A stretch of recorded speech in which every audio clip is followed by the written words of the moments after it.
Viral Nisa Sabian nangis minta didoain di panggung, banjir hujatan.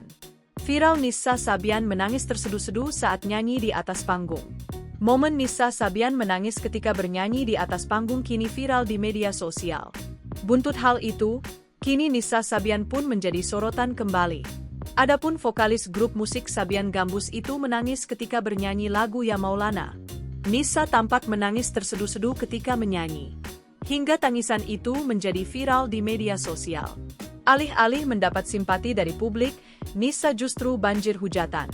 Namun ketika ditanyai oleh awak media soal penyebab dirinya menangis, Nisa pun mendadak irit bicara. Istri Ayus itu sesekali mengumbar tawa kecil tanpa memberikan jawaban. "Nggak apa-apa," ucap Nisa singkat, dikutip tribun-medan.com dari Tribun Jatim, Senin, 3 Maret 2025. Nisa hanya meminta doa agar aksi panggungnya lancar.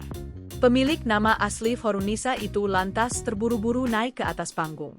Video Nisa menangis di atas panggung pun viral di media sosial. Namun, Nisa publik bukannya bersimpati, malah banyak yang mencibir Nisa. Warganet kembali menyentil sikap Nisa yang diduga menjadi orang ketiga dalam rumah tangga Ayus dan Riri Virus.